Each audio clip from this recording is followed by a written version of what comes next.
Corona महामारी के दौरान भारतीय वायुसेना ने किस तरह से देश विदेश से ऑक्सीजन कंटेनर्स लाने का उठाया बीड़ा। नमस्कार, मैं हूं नीरज राजपूत और आज फाइनल असॉल्ट में आपको लेकर चलेंगे भारतीय वायुसेना के एक एयरबेस में और दिखाएंगे कि किस तरह से ऑक्सीजन कंटेनर्स ले जाने के ऑपरेशंस कर रहे हैं भारतीय वायुसेना के एयरक्राफ्ट। कोरोना महामारी के दौरान जब पूरे देश में ऑक्सीजन की कमी हुई तब भारतीय वायुसेना ने बीड़ा उठाया। और भारतीय वायुसेना ने बीड़ा किस तरह से उठाया कि विदेशों से यानी कि मित्र देशों के से बड़े बड़े क्रायोजेनिक ऑक्सीजन टैंकर्स कंटेनर्स को लाया गया। पिछले करीब 1-1.5 महीने से जब से ये कोरोना महामारी देश में फैली है तब से भारतीय वायुसेना के जो ट्रांसपोर्ट एयरक्राफ्ट हैं, चाहे C-17 ग्लोब मास्टर हो या फिर C-130J हो, वो सभी लगातार उड़ान भर रहे हैं देश विदेश में। इस वक्त एक ऐसा ही ऑपरेशन हो रहा है जहां पर क्रायोजेनिक जो कंटेनर्स हैं जो ये भारतीय वायुसेना लेकर आई है, विदेश से लेकर आई है मित्र देश से, उसको लोड किया जा रहा है और उसके बाद अब इस कंटेनर को यहाँ से जो है वो ले जाया जा रहा है पानागढ़ के लिए, क्योंकि पानागढ़ में ही सारे जितने भी टैंकर्स हैं विदेश से आ रहे हैं वो सब जाते हैं और वहाँ से फिर वो फिलिंग होकर जो नियरेस्ट ऑक्सीजन प्लांट है वहाँ से देश में जाते हैं। तो इस वक्त जो हमें जानकारी मिली है वायुसेना की तरफ से उसके मुताबिक इस पूरे 1-1.5 महीने में करीब 3000 घंटों की फ्लाइंग जो है भारतीय वायुसेना के जो एयरक्राफ्ट्स हैं वो कर चुके हैं। और जो वायुसेना के मुताबिक करीब 1600 से भी ज़्यादा जो सॉर्टीज़ हैं यानी कि जो उड़ान है वो भारतीय वायुसेना के जो ट्रांसपोर्ट एयरक्राफ्ट है वो कर चुके हैं। ये देखिए, ये बड़े बड़े क्रायोजेनिक टैंकर्स, क्योंकि ऑक्सीजन देश में बन रही थी, हमारे यहाँ पर प्रोडक्शन था, लेकिन उनको लेने और ले जाने के लिए कंटेनर्स नहीं थे, टैंक्स नहीं थे। तो ये बीड़ा उठाया भारतीय वायुसेना ने और इन टैंक्स को विदेशों से लेकर आए, जैसे कि लिखा हुआ भी है क्रायोजेनिक टैंक्स हैं ये। और इन सबको, और दूसरा ये भी है कि हालांकि जो वायुसेना के जो एयरक्राफ्ट हैं वो भरे हुए जो कंटेनर्स हैं वो नहीं ले जा सकते हैं सुरक्षा के कारणों से, लेकिन इनकी आवाजाही से कि वायुसेना के जो एयरक्राफ्ट से एक बेस से दूसरी बेस पर कंटेनर्स ले जा सके, उससे क्या हुआ, समय जो है कम हुआ ऑक्सीजन का एक जगह से दूसरी जगह ले जाने के लिए। इन कंटेनर्स को वायुसेना के जो एयरक्राफ्ट है खाली लेकर जाते थे और उसके बाद भरने के बाद प्लांट से जो ट्रक के ज़रिए, बड़े बड़े ट्रक के ज़रिए इन कंटेनर्स को वहाँ पर पहुँचाया गया जहाँ पर जिन जिन राज्यों में ऑक्सीजन की ज़रूरत थी। और एक तरह से ये कह सकते हैं कि वायुसेना ने संजीवनी बूटी जो है वो देश के लिए एक जगह से दूसरी जगह पहुँचाने में मदद की। जो हमें जानकारी मिली है उसके मुताबिक जो एयरक्राफ्ट जो C-130, C-17 globe master, IL-76, इसके अलावा AN-32, ये सभी एयरक्राफ्ट जो थे इस मिशन में लगाए गए। और जो मित्र देश है, चाहे वो ऑस्ट्रेलिया हो, बैंकॉक हो, थाईलैंड या फिर बेल्जियम तक, जो भारतीय वायुसेना के जो एयरक्राफ्ट्स हैं वो गए और वहाँ से खाली टैंक्स लेकर आए। अब तक जो जानकारी मिली है जो 124 जो कंटेनर्स और टैंक्स हैं वो भारतीय वायुसेना के अलग अलग एयरक्राफ्ट अलग अलग देशों से लाए हैं। करीब 1 दर्जन देश ऐसे हैं जहाँ से इस तरह के कंटेनर्स लाए गए और 650 कंटेनर्स को एक जगह से दूसरी जगह जो है भारतीय वायुसेना के इन एयरक्राफ्ट ने ले जाने में मदद की है। इस वक्त हम भारतीय वायुसेना के सबसे बड़े military transport aircraft C-17 globe master में हैं। ये C-17 ग्लोब मास्टर और दूसरे जो ट्रांसपोर्ट एयरक्राफ्ट हैं पिछले 1-1.5 महीने से लगातार इसी तरह से अपने ऑपरेशंस कर रहे हैं, फ्लाइंग कर रहे हैं, सॉर्टीज़ कर रहे हैं। और ये देखिए, बड़े बड़े जो टैंक्स हैं, कंटेनर्स हैं, ये विदेश से लेकर आए हैं ये सब कंटेनर्स को, क्योंकि भारत में इन कंटेनर्स की कमी थी। तो इसीलिए ये बीड़ा दिया गया, बीड़ा उठाया खुद भारतीय वायुसेना ने कि वो इन बड़े बड़े टैंक्स को, कंटेनर्स को लेकर आएगी।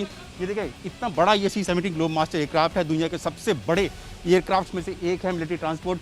1, 2, 3 और 4 इस तरह के बड़े बड़े कंटेनर्स जो हैं, 4 कंटेनर्स इस C-17 एयरक्राफ्ट में आ सकते हैं।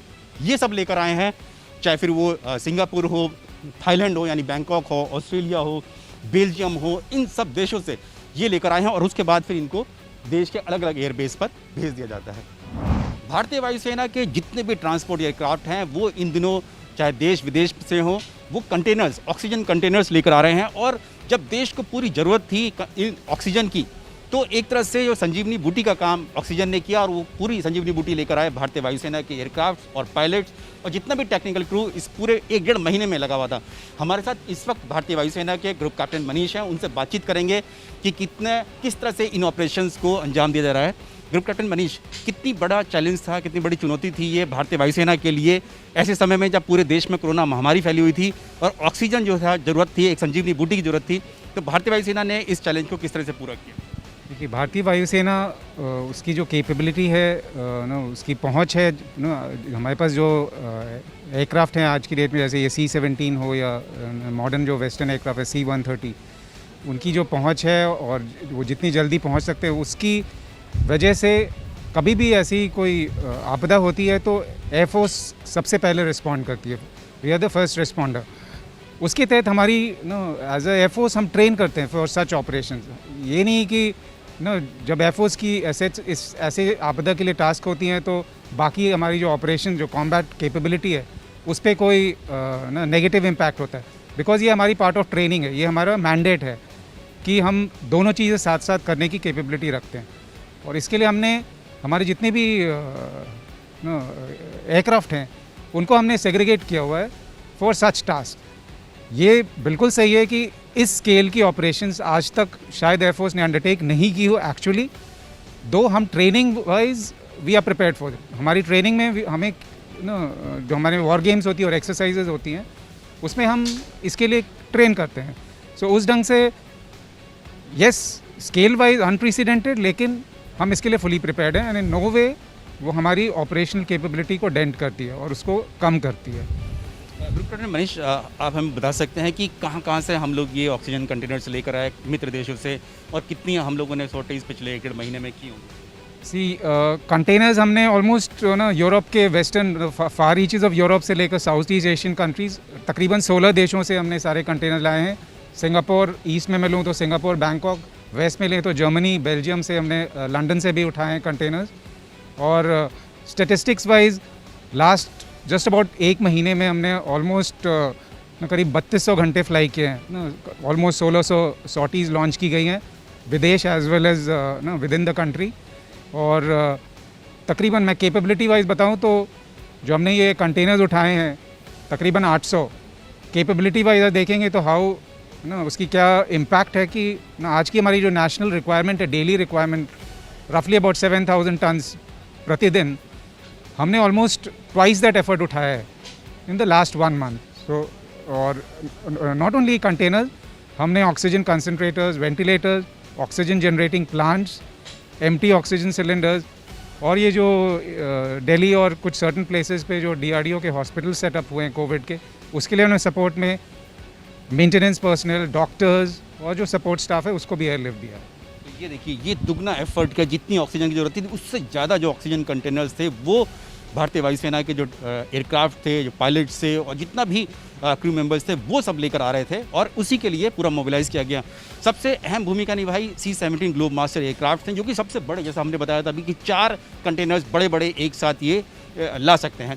तो यहाँ इस वक्त जो इंडियन एयर बेस में ये C-17 ग्लोब मास्टर की ही स्क्वाड्रन है। यहाँ पर हमारे साथ कमांडिंग ऑफिसर CO हैं, ग्रुप कैप्टन सिसोदिया हैं, उनसे बातचीत करेंगे। ग्रुप कैप्टन सिसोदिया, ये जो एयरक्राफ्ट्स हैं, हमने देखा जब हमारा LAC पर नॉर्दर्न बॉर्डर्स में जब डिस्प्यूट चल रहा था उस वक्त मोबिलाइजेशन का काम किया था इन C-17 ने, और इस वक्त जब एक बार फिर से चैलेंज आया देश के सामने महामारी में तो एक बार फिर से C-17 एयरक्राफ्ट्स को ही कंटेनर्स लाने के लिए देश विदेश से लगाया। जी हाँ, ये जो एयरक्राफ्ट है बहुत ही ज़्यादा केपेबल एयरक्राफ्ट है।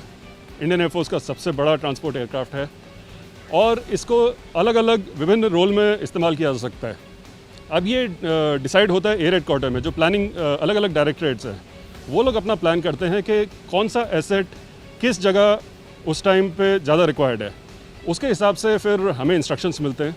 जैसे कि पिछले 1 से 1.5 महीने में आपने ग्रुप की मनीष से बात करी, इनसे मेरे पास इंस्ट्रक्शंस आते थे कि मेरे को इस टाइम 2 काम हैं। एक तो हिंदुस्तान के अंदर विद इन इंडिया जो मेरे को ऑक्सीजन ट्रक्स लेके जाने हैं, वो अपना वहाँ पे उस जगह पे जहाँ पे वो लिक्विड ऑक्सीजन भरते हैं, फिर वो ड्राइव करते हैं क्योंकि वो लिक्विड ऑक्सीजन एयरक्राफ्ट में नहीं ले जा सकते, इसलिए वो ड्राइव करते हैं हॉस्पिटल्स तक।